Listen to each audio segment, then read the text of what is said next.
How many here? Too many. Too many. Too many. So, there we are. All two. Are you happy? You happy? Oh, it's that. So, what do? I'll start Kevin off on the count of three. I'll explain why we start all the axemen on the count of three in a minute. So, are you ready, axemen? Go 1, 2, 3. So, exactly the same pattern as before. 2 hits one side, 2 the other. Making sure the axe hangs out or the chip doesn't come away. Try to use up all the knotty bits of timber for the demonstrations. It's a very tight log. It's a very tight knotty log. Very naughty. There it is. It's nice steady piece. Then how it's done. Another reason why you'll never see log chopping in the Guinness Book of Records. Cannot guarantee 2 logs being the same. Oh, look what I got. A nice big knot in the middle of that one. I don't expect he's using his best axe. So exactly the same as before. When you finish halfway, you go round. Come in from the other side. You'll notice the log is fixed to the frame one end, so that when the log does part, you're left on the side of the piece. Otherwise, you end up in a heap on the floor. So Kev's doing well there. Oh, very well. Okay. That one. No, another couple there. Okay, was that stuff? There. Now we spin round. Like the speed of lightning. Spin round on this log. No, they're not. Another knot. It's not fairy, Got no. it stuck. Oh, That is a bit tight, that one. You never know what they're going to be like till you get into them. As I say, that's why you can't guarantee 2 looks being the same. You imagine 8 to 10 axemen in a row. Go up to the Royal Welsh Show. That's where you'll see the best look, in my opinion. 10 to 12 axemen in a row, chopping away for a little trophy at the end. But Kev's just doing a nice steady demonstration. only because of my age. Only because of his age. Getting into the middle now. Just going a bit steady before it parts.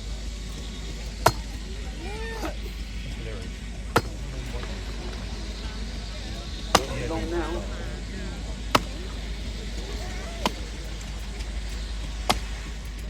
Get ready for a big round of applause, Kev.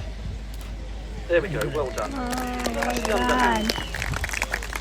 So what we're going to do now, we'll move on to what we call our Dorset butcher's block, where you have 2 axemen chopping at the same time. This is how it was done when the trees were too big. Well, who starts below, who starts on the higher cut as well. They just put a few lines on just so they Terry's giving it a bit white. Okay then. So we start them off in the normal way. You both ready? Axemen, stand to your timber, go 1, 2, 3.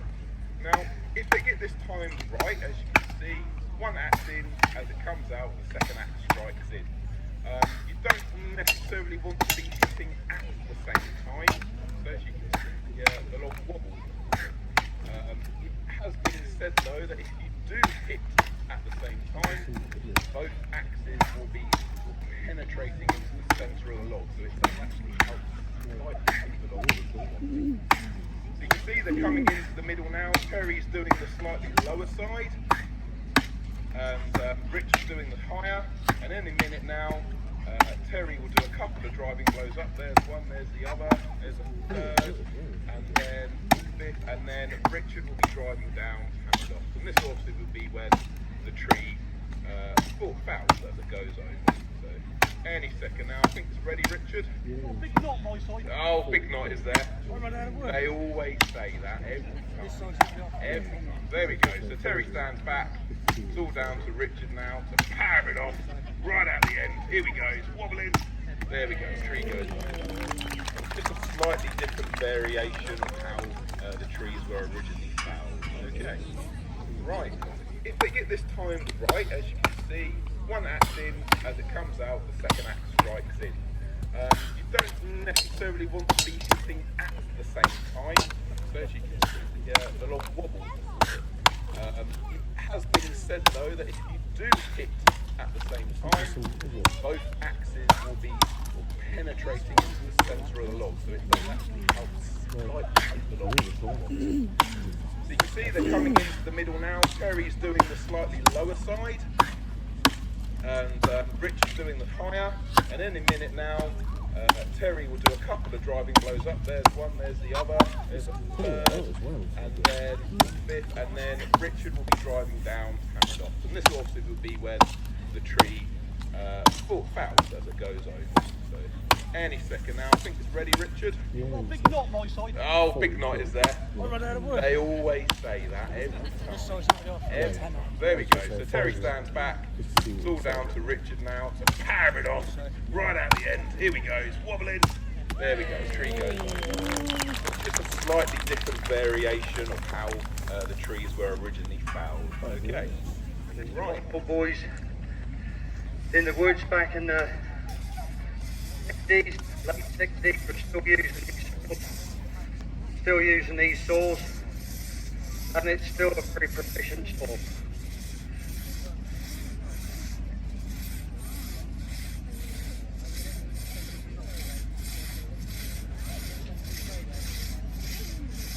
Right, what we'd like to do, ladies and gentlemen, is get a man and wife, somebody else's man and wife, boyfriend, girlfriend, nan and granddad, come and have a little go on this saw.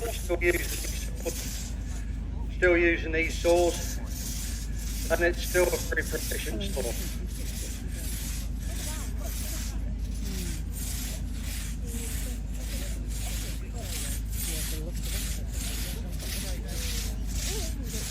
Right, what we'd like to do, ladies and gentlemen, is get a man and wife, somebody else's man and wife, boyfriend, girlfriend, nan and granddad, come and have a little go on this saw. It isn't as hard as it looks, and you'll be the prize winner of a gift when you finish cutting. So anybody want to come out and have a little go? 2 guys, 2 women. Come on in. As I said, North America, Australia, Canada, anywhere where they had huge timber with massive buttresses. And those buttresses were so massive, 20, 25 feet across. Sounds hard to believe, but it's true. So for the first 15, 20 feet of that tree, it wasn't viable to cut it down because they didn't have the machines or the know-how to get it out or the good temp. So they devised this idea of these jigger boards, and up they would go the tree to the desired height. And then when they were at the desired height, they put another board in opposite the one they were on, put some boards across, and that would be their scaffolding and their work area. That would be the side that they would chop the sink. The sink being the direction of the fell the tree was going to go in. They chopped the sink out. Those sinks could take anything up to a day, 2.5 days to chop, where the trees were so massive. And then they'd work their way around the back with a cross cut and cut the back. But this is only a demonstration of what they did. The World Championship time for this particular event, 2 board up, cut the big front out the back and slash the back off is something like 34 seconds. I think Joe's going to get fairly close to that today. Or maybe not. Joe's very proficient tree climber. Did very well in the Steel Series a few weeks ago. I think he got 3rd or 2nd place, which is very, very good. Because Joe's not been cutting for that many years. But Joe is a very proficient woodsman. He does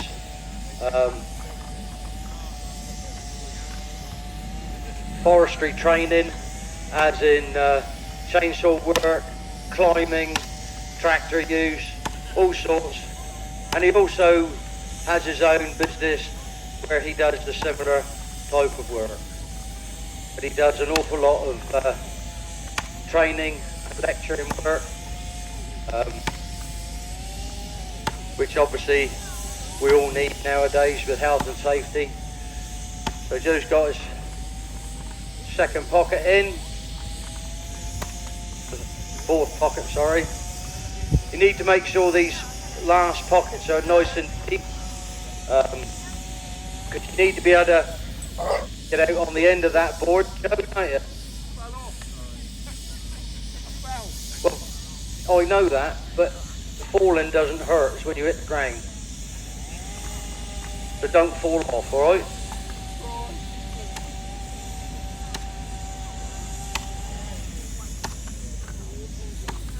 I give him a job as a woodpecker, I think. Are you happy now, Joe? Good. Gonna have another go.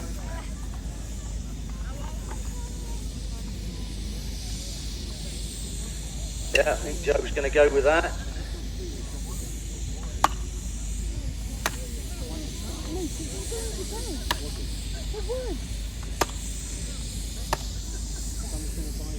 In the European team race, axe racing industry, they only do what they call a two-board tree climb.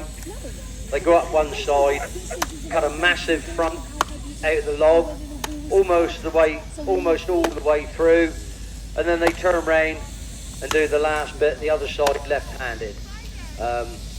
It saves on timber, and it makes the sport very, very competitive and very fast.